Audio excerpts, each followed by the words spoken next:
Okay, so I'm thinking maybe I've been doing this wrong. You know? Maybe I'm doing this totally wrong. So I want to ask you guys personally, how do you see that Sony won E3? Now, before I even begin, don't bother telling me blah, blah, blah, he's a fan, blah, blah, blah. No. Dude, I have never given a fuck what you thought about me, honestly. But my family is the same. If I did, I'd be a PlayStation fanboy, at least on video. But here's the situation now. I want to know, because maybe I'm not connecting with everyone. So I really want to know what makes you think that Sony won. Excuse me. Now, here's the way I see it. And maybe, whatever. So, both conferences were pretty boring, But, last time I checked, E3 was about games. And Microsoft showed way more games than Sony. So how did Sony win?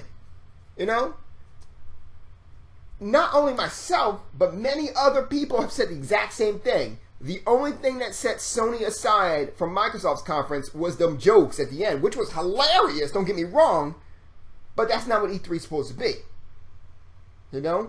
That's actually what YouTube is supposed to be, which they also did a YouTube video, which was actually funny too. Actually, a lot funnier than the actual joke they originally said. Now, a lot of people was like, well, what about the fact that they went ahead and said that there will be no DRM?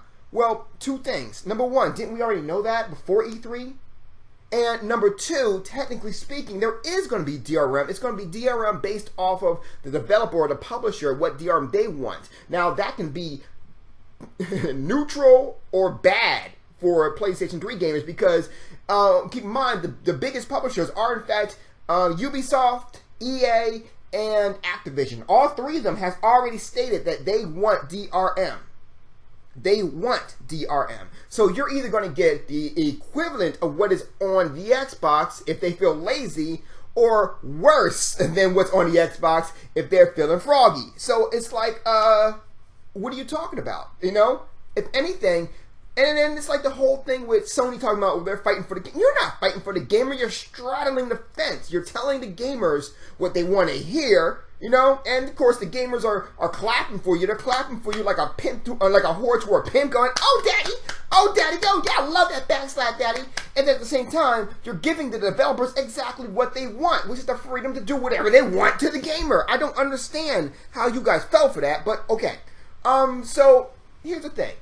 E3 was supposed to be about, well, why do we want to go ahead and purchase your system? Why? Show us the games. They didn't show us anything except for one extra game that we didn't know, and that was the Order 1866 or something like that, right? And while Microsoft showed us a couple of exclusives, Sony only showed us one exclusive that we didn't know. And then Microsoft actually showed us, well, I think it was one, maybe two games that was originally exclusive for the Xbox 3, for the PlayStation 3, that were taken over to the now to the Xbox franchise. So if Microsoft is now, swiping once exclusive from Sony, how did Sony win? I don't understand this. I really don't. I'm being honest. I really don't. I probably would be more understanding if, what was it? Kingdom Hearts 3 and Final Fantasy 15 were exclusives, but they're not. They're not exclusives. They're, found out that they're actually going to be on the X1 too. So, once again, those are more exclusive that were originally, as a matter of fact, Kingdom Hearts 1 and 2 were actually on the actual PlayStation 2. And then got swiped over to both multi-consoles. Same thing with Final Fantasy. Final Fantasy, what was it? 10, 10-2, I think 9 as well. I think 9. Let's see, 12. All of them were exclusives. Now Final Fantasy is a multi-platform game. So I don't really understand. Oh God, I'm sorry. I just realized something. In terms of back to that DRM thing, don't let someone like Square Enix or a Japanese publisher publish some goddamn DRM, because those guys don't know how to do anything easy. Like Play Online says, hi. Have you guys ever witnessed Play Online? It is like one of the worst systems ever to deal with, just simply because it was Japanese. But anyway, it's just, the list goes on, man. I'm really not understanding. It seems to me that like the whole Sony conference was absolutely boring. I was like, okay, well, I was actually interested in getting the Vita, still am. But still, my interest in the Vita is still subjugated by what's on the PlayStation Portable. I'm going to get the Vita because of the PSP games. I want to get the Vita because of the PS1 games that I can go ahead and play on it. I'm not seeing a game yet that I want to play on a Vita that I can't play on a console. Like Mortal Kombat and such. And that's the thing I'm talking about. What happened to that? Well, PlayStation 3. I saw nothing.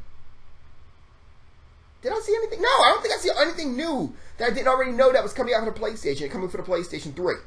PlayStation 4, I saw everything except for one game that was new. We already knew that they were going to have no DRM. I think the only thing that was new was the fact that Sony had announced, the price point, and Sony had announced that now the PlayStation Plus was now going to be tied into if you can or if you cannot have multiplayer. So question, how is it that you guys don't like Xbox Live?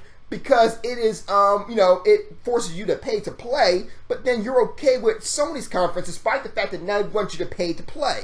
See what I mean? I don't understand this. So can someone really help me out? And please, just stick to going ahead and explaining to me how you see that they won. I'm really asking because I really don't understand at all. Seriously, I really want to know. You guys have a good night. Please leave your comments in the section below.